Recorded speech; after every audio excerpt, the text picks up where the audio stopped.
Assalamualaikum warahmatullahi wabarakatuh. Nama saya Diana Rahayu, 2101-16-2005, ingin menyampaikan materi tentang dasar-dasar keamanan sistem. Yang pertama itu ada steganografi, atau disebut juga dengan steganografi adalah sebuah ilmu, teknik atau seni yang menyembunyikan sebuah pesan rahasia dengan suatu cara sehingga pesan tersebut hanya akan diketahui oleh si pengirim dan si penerima pesan tersebut. Steganografi berasal dari bahasa Yunani yaitu stegano yang berarti tersembunyi atau menyembunyikan dan grafi yang berarti tulisan. Jadi, steganografi adalah tulisan atau pesan yang disembunyikan. Jenis-jenis steganografi yang pertama yaitu adalah injection, yang merupakan teknik menanamkan pesan rahasia secara langsung terhadap suatu media. Kekurangan dari teknik ini adalah media yang diinjeksi akan menjadi lebih besar dari ukuran normalnya sehingga mudah terdeteksi.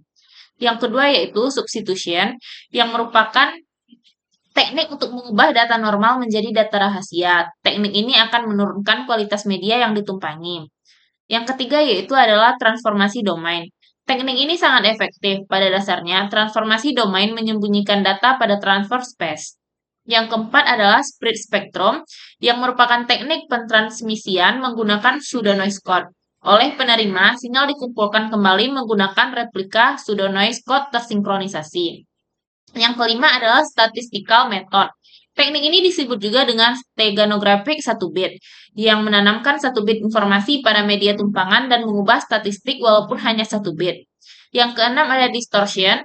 Teknik ini untuk menciptakan perubahan atas benda yang ditumpangi oleh data rahasia. Yang terakhir yaitu cover generation. Teknik ini lebih unik daripada metode lainnya karena cover objek dipilih untuk menyembunyikan pesan. Materi yang kedua yaitu adalah kriptografi. Kata kriptografi diketahui berasal dari bahasa Yunani yaitu kripto dan grafia, di mana kripto memiliki arti menyembunyikan, sementara grafia berarti tulisan. Sehingga bisa dijabarkan kriptografi yaitu merupakan ilmu yang mempelajari teknik-teknik matematika yang berkaitan dengan aspek keamanan sistem informasi. Contohnya seperti keabsahan data, kerahasiaan data, kredibilitas data, integritas data, dan autentikasi data. Akan tetapi, tidak semua aspek keamanan informasi bisa diatasi dengan kriptografi. Melalui layanan keamanan yang disediakan oleh jenis kriptografi tersebut, berbagai teks penting dapat terjaga kerahasiaannya dan keautentikannya, sehingga antar pihak yang berkorespondensi bisa saling menaruh kepercayaan, kecuali apabila teknik pembuatan kriptografi bocor ke pihak yang tidak dikehendaki. Jenis-jenis kriptografi ada 3. Yang pertama adalah simetris.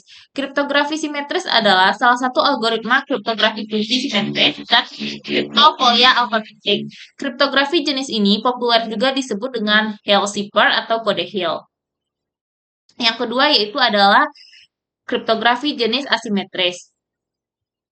Kriptografi asimetris memanfaatkan dua jenis kunci. Algoritma kunci publik ini menggunakan kunci publik dan juga kunci rahasia.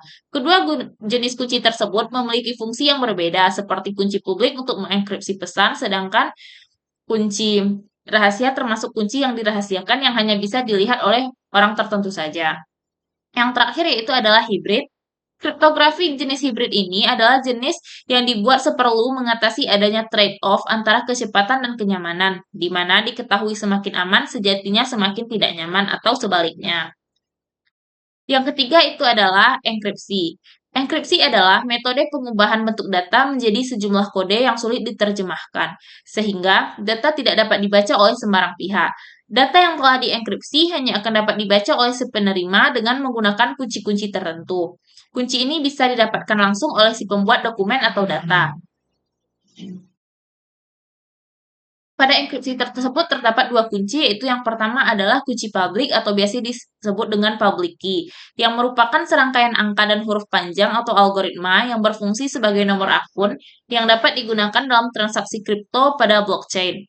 Public key sama seperti email. Jadi, jika kita ingin mengirim email contohnya kepada A, maka hal yang harus kita ketahui terlebih dahulu adalah alamat email A. Oleh karena itu, pada dunia blockchain, baik pengirim maupun penerima, keduanya harus bertukar public key terlebih dahulu sebelum mengirim dana di blockchain. Cara kerja dari public key yaitu pengirim akan mengirim data ke penerima. Namun sebelum sampai ke penerima, data tersebut dienkripsi terlebih dahulu dengan public key sebelum kemudian dikirim ke blockchain. Yang kedua adalah kunci private atau biasa disebut dengan private key merupakan kode yang dipasangkan dengan public key untuk mengaktifkan algoritma yang digunakan untuk enkripsi dan deskripsi data. Jika public key bertugas membantu proses enkripsi, maka private key bertugas membantu proses deskripsi. Deskripsi merupakan proses yang dilakukan untuk mengubah pesan yang terenkripsi menjadi pesan biasa yang mudah untuk dibaca pengguna. Private key memiliki fungsi seperti kata sandi yang dapat digunakan untuk mengakses akun yang kita miliki. Private key akan menerjemahkan informasi yang ditujukan untuk kita dan dikirim kepada blockchain, sehingga kita akan mendapatkan akses ke data ataupun dana kripto. Salah satu alasan mengapa private key penting adalah karena private key menawarkan tingkat keamanan yang cukup tinggi. Kombinasi antara kunci private dan public key yaitu dikarenakan protokol SSL menggunakan sepasang kunci yang berpengaruh pada tingkat enkripsi. Public key dan private key yang akan berfungsi pada autentikasi, security, dan pengelolaan koneksi aman. Kunci ini merupakan pandangan file teks yang ditautkan dan dibuat bersamaan saat akan melakukan request CSR atau Certificate Signing Request. SSL menggabungkan kedua kunci tersebut dengan sistem public key untuk diketahui oleh dunia luar atau dapat diakses secara publik. Sedangkan private key menjadi pegangan bagi pemilik informasi. Ada banyak pelanggan SSL Indonesia yang bertanya terkait dengan public key dan private key. Bahkan, banyak yang masih acuh untuk tidak menyimpan private key. SSL Indonesia akan memberikan penjelasan tentang public key dan private key dan bagaimana cara kerja kedua kunci ini dalam proses enkripsi sertifikat SSL. Atau bisa kita bahas pada tugas materi selanjutnya. Sekian dulu materi yang dapat saya sampaikan. Terlebih dan terkurang saya mohon maaf. Assalamualaikum warahmatullahi wabarakatuh.